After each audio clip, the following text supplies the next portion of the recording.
Fala crente, seja muito bem-vindo ao nosso devocional de hoje. Jó capítulo 42, um texto muito conhecido. Eu quero ler com você 3 versículos. Versículo de número 2 diz: Eu sei que tudo podes fazer e podes realizar qualquer coisa e que nenhum dos teus pensamentos pode ser impedido. Versículo 5, Jó diz: Eu tinha ouvidos para ouvir, ou algumas traduções vão colocar: Antes eu ouvia falar de ti, mas agora os meus olhos te veem. E o versículo de número 10 que diz: E o Senhor mudou o cativeiro de Jó quando ele orava por seus amigos. E o Senhor mudou o cativeiro de Jó quando ele orava pelos seus amigos. E a conclusão é que o Senhor deu a Jó 2 vezes mais do que ele tinha antes, mas a essência está em mudança de cativeiro, enquanto Jó está intercedendo pelos amigos dele. Se você conhece a história de Jó, lembrará que estes amigos, a qual o texto está dizendo, durante um considerável tempo não foram tão amigos assim. Inquiriram Jó, o questionaram, colocaram na parede, contra-argumentaram em relação à sua autojustificação, em relação aos sofrimentos que ele estava passando, nessa relação entre graça, misericórdia, sofrimento, enfim, justiça. Mas mesmo assim a essência do último capítulo e a correlação que o autor do texto de Jó faz é que Deus muda o cativeiro de Jó a partir do momento onde ele se propõe a orar pelos seus amigos, e a conclusão é que Deus retribui a Jó, com muitas aspas esse conceito de retribuição, porque geralmente é associado à barganha, a acordos humanos, a relações entre seres humanos, entre pessoas ou entre questões igualitárias, porque em relação a Deus não pode existir barganha pelo simples fato de que a gente não tem capacidade de oferecer a Deus algo que ele não tenha, algo que ele não consiga, algo que ele precise de fato e que dependa exclusivamente de nós. Mas o primeiro versículo que nos chama a atenção, versículo 2, que nós destacamos aqui de forma rápida, a capacidade que Jó tem de reconhecer que nenhum pensamento de Deus pode ser impedido.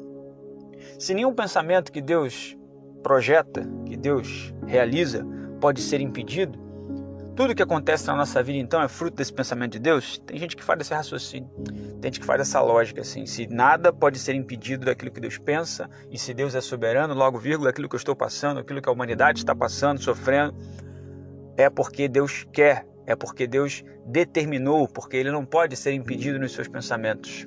E aí vem a relação de bem sei eu, os pensamentos que tenho sobre vocês, pensamentos de paz e não de mal, para vos dar o fim que desejais.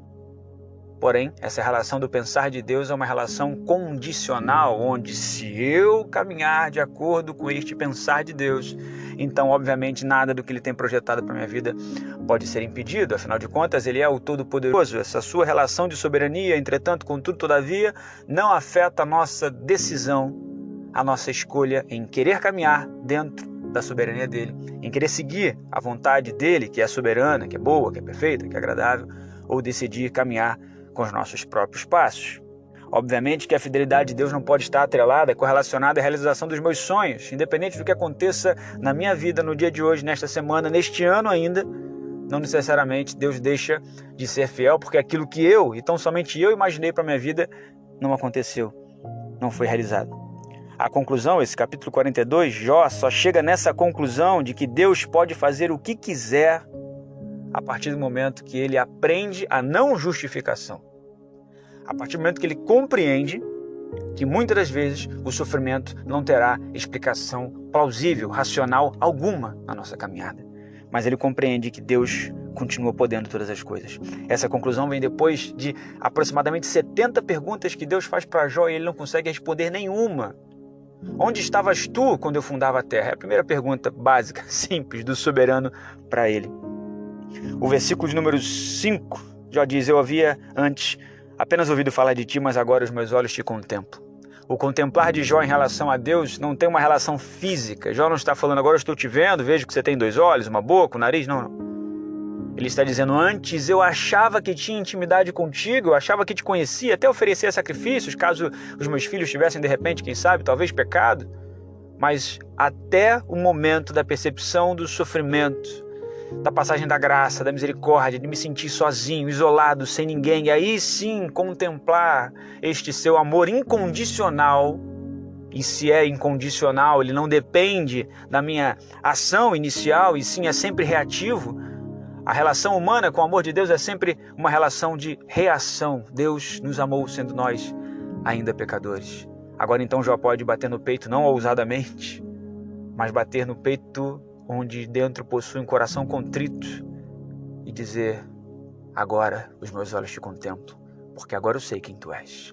Agora eu não estou falando sobre teorias, sobre livros, eu não estou falando de uma experiência que alguém me contou, eu estou falando de fato de uma vivência, de uma espiritualidade produzida por Deus no caminhar, no processo, no meio do deserto. A essência toda que podemos concluir é que Deus tem ótimos pensamentos para você, pelo fato de que Deus só pode ter coisas boas para nós, porque Ele é bom. Mas precisamos de intimidade para enxergar esses pensamentos, para tocar nesses pensamentos, para alcançar esses pensamentos. Precisamos sair do ouvir falar de Deus e passar a contemplá-lo com os nossos olhos, ao ponto de conseguirmos orar pelos nossos amigos, orar, interceder por eles, mesmo em momentos onde na prática achemos que a maior necessidade, a pessoa que mais precisa de oração, seja você. Nos momentos onde você se acha a pessoa que mais precisa de oração e mesmo assim consegue orar pelos seus amigos, tenha certeza, são momentos onde a chave do livramento é virada e Deus começa a agir em nosso favor. Amém.